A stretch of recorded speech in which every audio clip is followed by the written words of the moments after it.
Greetings. Today is February the 26th, 2022. My name is Brother Leroy Shabazz.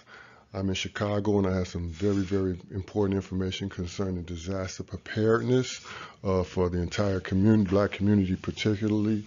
I'm here in Chicago for Savior's Day. I'm from Cincinnati as an emergency management practitioner in our community. But my reason for being here is Savior's Day because tomorrow, the 27th, Minister Farrakhan will be speaking on at the Savior's Day lecture. And I'm looking forward to that information. And I'm going to give you what its reference is to emergency management and disaster preparedness. But really quick, this slide, the information where it says rules of beginning, I am not going to use any of that information. I'm just leaving there on the slide so in future references you can come back and pause the slide and look at this information because it has some reference to theological realities that we as black people need to kind of take a look at, particularly black men, in reference to how we come out of this 400 years process. I will take a look at those two words at the bottom, continuity and reconstitution. Very quickly, one incident of continuity and reconstitution as a situation of emergency management for a government is to keep control of what the government has. After slavery, what happened in the United States of America was that there was Jim Crow laws, black codes, and the Klan Road. That was Americans' way of getting to reconstitute what they control.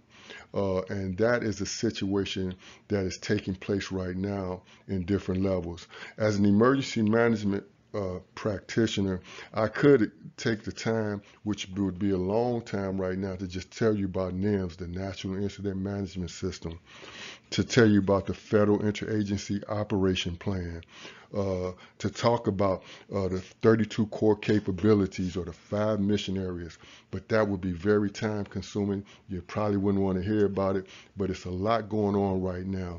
In the past videos that you can look at CEFEMAP space news, that's a YouTube channel, CEFEMAP space news, you can see videos where I talk about reconstitution, and I point out a video where Oliver North is being grilled in a congressional hearing, and the congressman asked him, he says, I heard that you were part of this thing called a continuity plan and the potential suspending the government. And that was back in the late 80s when Oliver North was putting drugs in the community. So there's a lot going on that people are just over their heads, but things are getting ready about to get played out, and the black community is in a very bad situation. So I'm going to go to the next slide because I want to be brief here, and but again, the main point is for you to listen to the minister's lecture tomorrow. I'm going to play this next slide, go to this next slide, and we're going to look at something he said about the importance of emergency management in 2010.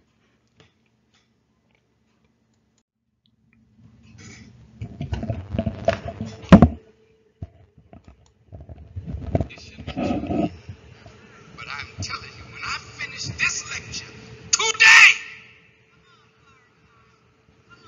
God is going to answer what I said. You'll see the wheels over the major cities, and the chastisement is going to increase, and there will be earthquakes in America like you saw in Haiti, like you saw in Chile, like there was in Japan. You're going to have to learn emergency management. You don't know how to protect your life. You don't know what to do when disaster strikes. If Haiti had been more prepared, lives could have been saved. Your day and mine here is coming. That lecture was in 2010.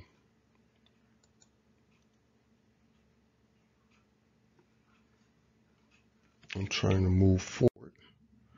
So that lecture was in 2010, and in 2022, the American black community is nowhere near prepared for what's about to happen. So it's very important that we start getting an understanding of disaster preparedness and being ready for some of the things that we need to be ready for. When I teach a course in a FEMA course, a Federal Emergency Management Agency course called CERT, Community Emergency Response Team, which allows people to get themselves and their community prepared for certain disasters and events. I have to teach out of a book that there are three types of disasters.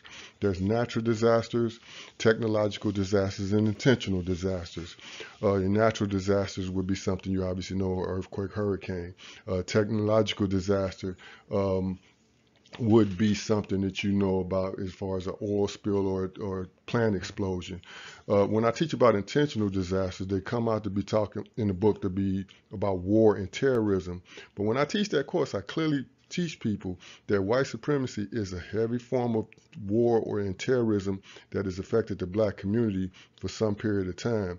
And we're about to really go through a lot of stuff right now based on organizations like ADOS, American Descendants of Slavery, who is really pushing some political activity strongly to get reparations.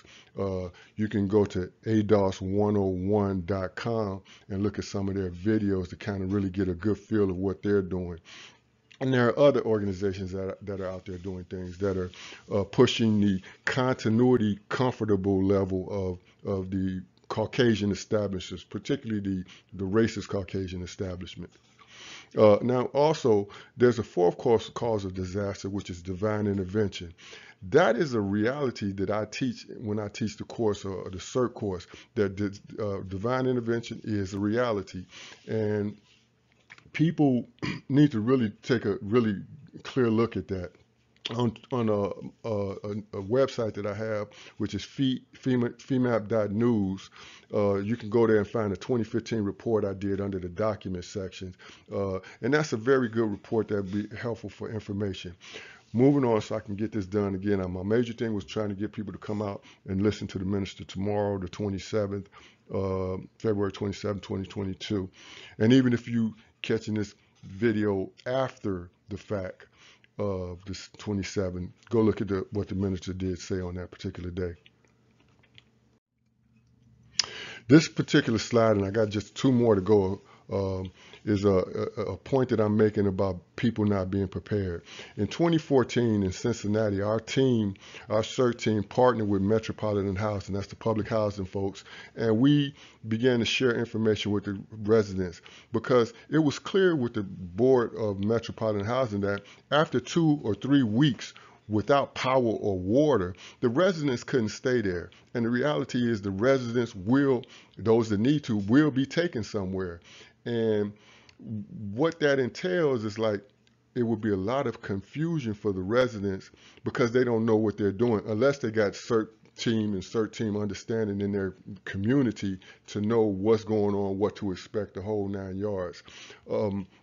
But as it stands right now, most communities are not prepared for potential cyber attack, which is a reality of what's going on with the Ukraine. And every other government right now has the ability to cut off another government's power. And I'll just throw this in there, that governments are run by people. And the real people behind the scenes that in Ukraine or Russia or whoever, these are people with plans and agendas. And again, looking at America's history, white supremacy is a really interesting reality that we need to be aware of when we talk about the cyber attack, because this could be something that's been planned. And again, Caucasian people plan for 30, 40 years out, where black communities only don't plan that much. So in moving on and moving along here, who is responsible? This is my last slide. Who is responsible for you being disaster prepared? I got these 4 people up here, these 4 organizations: the Cincinnati Police, Cincinnati Fire Department, the Red Cross, or FEMA. Which one of those do you think would be responsible for the residents of the communities or civilians' disaster preparedness? I'm gonna just pause for a second, because in reality, neither one of them are responsible for you being disaster prepared. The Red Cross is responsible for feeding and sheltering the population within 72 hours of an event. They have a charter by the government to do that. They don't necessarily have to come until it's safe. They do commercials just like FEMA does commercials about be prepared, make a kid have a plan. But if you don't do it, you are at the mercy of a situation that totally is your responsibility. So in closing with this, I hope that you would actually take a look at the YouTube channel, which is CEFEMAP space news, and let's get prepared to go into 2022 a lot better prepared for some of the stuff that's imminently about to happen. Thank you for listening.